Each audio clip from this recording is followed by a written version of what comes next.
Previous year questions के video series को आगे बढ़ाते हुए आज हम 54वां भाग लेकर आ रहे हैं। ये आपके किसी भी प्रतियोगी परीक्षा के लिए बेहद महत्वपूर्ण होगा। अगर आप चाहते हैं इस वीडियो का पीडीएफ तो आपको ये वाला ऐप डाउनलोड करना होगा। डायरेक्ट लिंक वीडियो के डिस्क्रिप्शन में और पहले कमेंट बॉक्स में मिल जाएगा। देखिए शुरू करते हैं। यहाँ पर एक क्वेश्चन 4 विकल्प और ये क्वेश्चन जहाँ पर पूछा गया है ये आपको नीचे दिखता रहेगा। आपको केवल इतना करना है कि क्वेश्चन देखने के बाद अपना उत्तर तुरंत कमेंट करके बता देना है 2 से लेकर 3 सेकंड में। इससे फ़र्क नहीं पड़ता कि आप इस वीडियो को लाइव देख रहे हैं या फिर बाद में देख रहे हैं। क्वेश्चन है कि निम्नलिखित में से किस राज्य में विधान परिषद है। विधान परिषद पूछा गया है। अब आप देखेंगे तो जहाँ पर जिस राज्यों में द्विसदनात्मक व्यवस्था है, मतलब 2 तरह के सदन है, विधानसभा और विधान परिषद, वहाँ पर आपको विधान परिषद देखने को मिलेगा। फिलहाल आप देखेंगे कि जम्मू कश्मीर में था, कर्नाटक, महाराष्ट्र, तेलंगाना, यूपी में है, आंध्र प्रदेश में है। तो यहाँ पर पूछा गया है कि कहाँ पर है। तो यहाँ देखेंगे तो ये क्वेश्चन में गड़बड़ी है। यहाँ कर्नाटक और बिहार दोनों में है। अगर बिहार वाला विकल्प या फिर कर्नाटक वाला विकल्प नहीं रहता तब इनमें से आप किसी को भी ट्रिक कर सकते थे। तो यहाँ पर आप मान सकते हैं कि ये क्वेश्चन गलत है।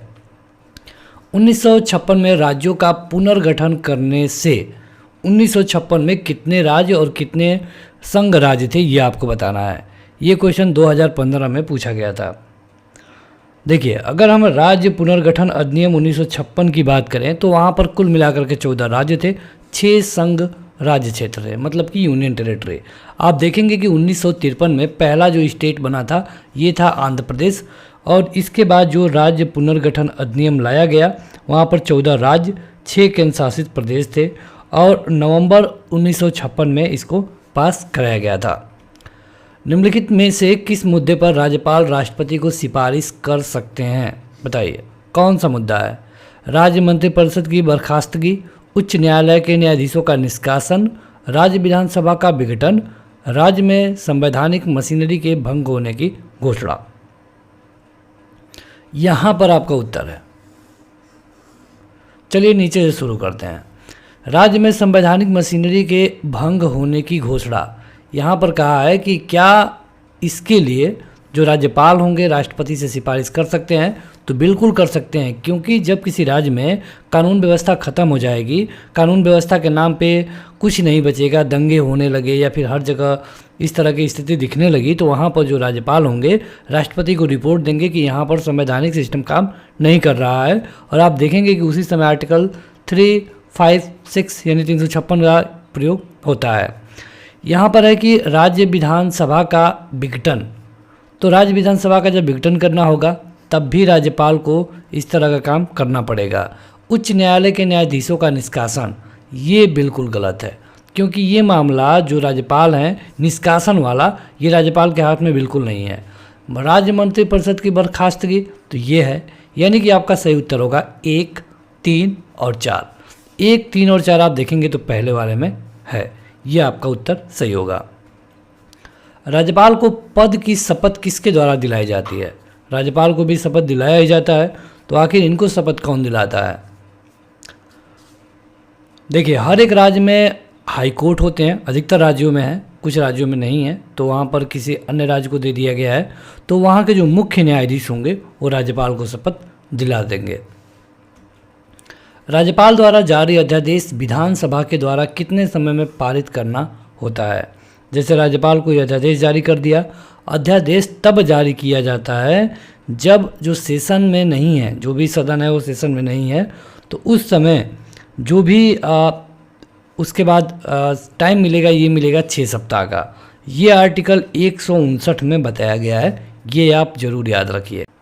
राज्यपाल के विवेकाधिकार कहाँ पर सीमित हैं। सीमित मतलब कि इनके पास तो बहुत सारे पावर हैं, लेकिन कहाँ पर इनकी पावर कम हो जाती है ये पूछा गया है। मुख्यमंत्री की नियुक्ति, मंत्रालय की बर्खास्तगी, विधानसभा को भंग करना, विधेयकों को स्वीकृति देना।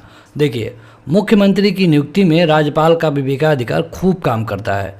आप देखेंगे कि अगर किसी विधानसभा में 200 सीटें हैं और वहाँ पर किसी ने 70 पाया है, किसी ने 60 पाया है, किसी ने 50 पाया है और किसी ने 60 पाया है। 4 तरह के लोग हैं, 4 पार्टियां हैं, और ये लोग इस तरह करके पा चुके हैं। ठीक है, थोड़ा ज़्यादा हो गया ये, इसको 50 करके बस रखिए।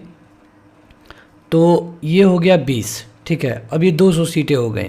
अब यहाँ पर राज्यपाल चाहें तो इनमें को भी बुला करके मुख्यमंत्री बना सकते हैं, या फिर इनको भी मुख्यमंत्री बना सकते हैं। इनको भी मुख्यमंत्री बना सकते हैं या फिर इनको भी मुख्यमंत्री बना सकते हैं। मुख्यमंत्री वो किसी को भी बना देंगे, लेकिन करना क्या होगा कि तय समय में, मतलब कभी कभी 7 दिन, कभी कभी 2 दिन, कभी कभी 15 दिन, उसके अंदर बहुमत सिद्ध करना होता है। तो अगर बहुमत नहीं सिद्ध कर पाए तो फिर उनकी सरकार नहीं रहेगी। तो इसलिए जो राज्यपाल होते हैं वो विवेकाधिकार का प्रयोग करते हैं। अगर लगेगा कि ये जो 70 सीट वाले हैं ये किसी से गठबंधन नहीं कर पा रहे हैं तो इनको नहीं बुलाया जाएगा, और लगता है कि ये 50 सीट वाला गठबंधन करके बना लेगा तो सबसे पहले 50 सीट वालों को एक जो इनके सपोर्ट में लोग रहेंगे उनकी सिग्नेचर करके राज्यपाल को देना होगा। राज्यपाल को लगेगा कि हाँ ये और ये मिल करके सरकार बनाने के लिए जो 100 का आंकड़ा है वो पार कर चुके हैं, तब इनको बुला देगा और 5 दिन, 7 दिन, 10 दिन जो राज्यपाल करेंगे उसके अंदर उनको बहुमत सिद्ध करना होगा। मंत्रालय की बर्खास्तगी ये भी राज्यपाल के हाथ में आप देखेंगे कि पूरी तरह से यहाँ पर उनका विवेक काम करता है। विधानसभा को भंग करने में भी काम करता है, लेकिन विधेयकों को स्वीकृति देने में राज्यपाल को ज़्यादा दिमाग नहीं लगाना होता है। कोई विधेयक विधानसभा से पास होकर आ गया, राज्यपाल चाहें तो उसको एक बार रोक सकते हैं अगर धन विधेयक नहीं है तो। फिर अगर वो विधेयक चलाया विधान भवन में, विधानसभा में, फिर अगर दोबारा उसको पास करके भेज दिया गया तब राज्यपाल को उसको पास करना ही होगा। चाहे तो कुछ दिनों के लिए रोक सकते हैं, राष्ट्रपति के पास भेज सकते हैं, लेकिन पास करना ही होगा। विधान परिषद की सदस्यता के लिए न्यूनतम आयु सीमा क्या है? अगर विधान परिषद का किसी को बनना है सदस्य तो उसके लिए न्यूनतम आयु सीमा क्या है ये पूछा गया है इस क्वेश्चन में। बताइए। सही उत्तर है 30 साल। 30 साल होना चाहिए कम से कम। चलिए आपसे क्वेश्चन कि यूपी के विधान परिषद में कितनी सीटें हैं? यूपी के विधान परिषद में कितनी सीटें हैं ये आप हमें कमेंट करके बताइएगा कमेंट बॉक्स में। निम्नलिखित में से किस दृष्टिकोण से राज्य को प्राथमिक तौर पर सामाजिक व्यवस्था माना जाता है? किस दृष्टिकोण से?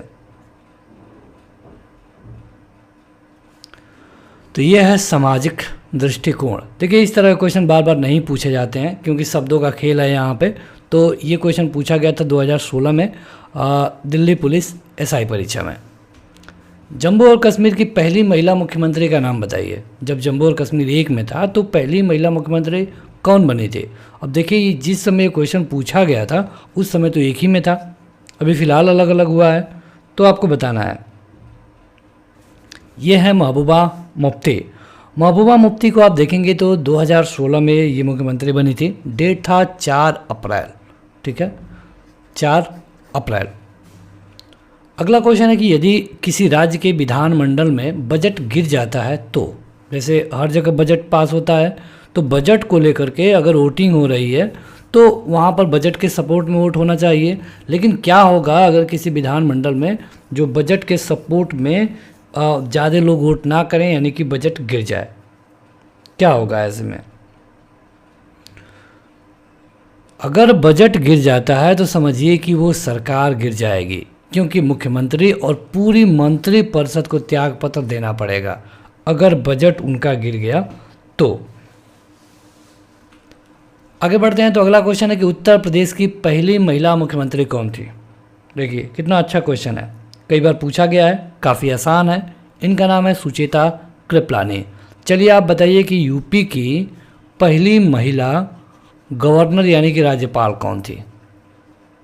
ठीक है, बताइए यूपी की पहली महिला राज्यपाल कौन थी, यह आप हमें कमेंट करके बताएंगे। अगर हम बात कर रहे हैं सुचेता कृपलानी की तो ये थी 1963 से लेकर के 67 तक।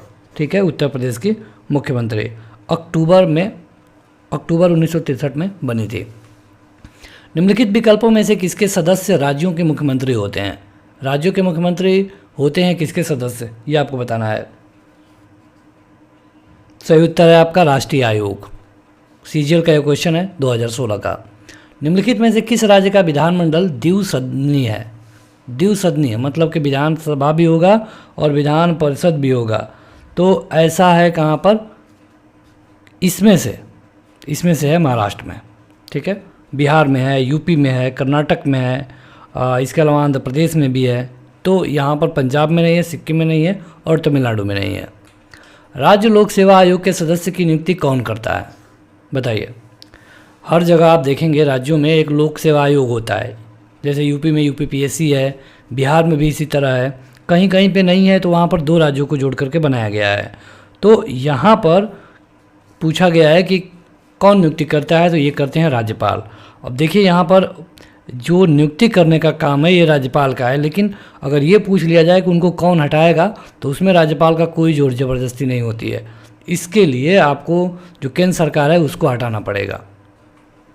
राज्यपाल का कार्यकाल कितने वर्ष का होता है? पता है? राज्यपाल का कार्यकाल, देखिए अगर हम राज्यपाल के कार्यकाल की बात करें तो नॉर्मली ये 5 साल का होता है, ठीक है। लेकिन इनको कभी भी हटाया जा सकता है, राष्ट्रपति जब चाहे तब इनको हटा सकता है, या फिर अगर चाहे तो 1, 2 बार 3 बार भी इनको मौका दे सकता है, ठीक है। और ये आर्टिकल किस में है? तो आर्टिकल 156 में है, ये ज़रूर याद रखिए क्योंकि आर्टिकल के ही क्वेश्चन पूछे जाएंगे। निम्नलिखित में से किस राज्य में द्विसदनात्मक विधानमंडल है? फिर से वही क्वेश्चन, द्विसदनात्मक विधानमंडल, विधानसभा, विधान परिषद। और अभी यहाँ पर आपने देखा था महाराष्ट्र, और यही इसके लिए सही उत्तर होगा। हालांकि ये क्वेश्चन 2018 में पूछा गया है। महाराष्ट्र नहीं, मद्रास राज्य का तमिलनाडु में नाम कब बदला गया? मद्रास कब बन गया तमिलनाडु, ये आपको बता देना है।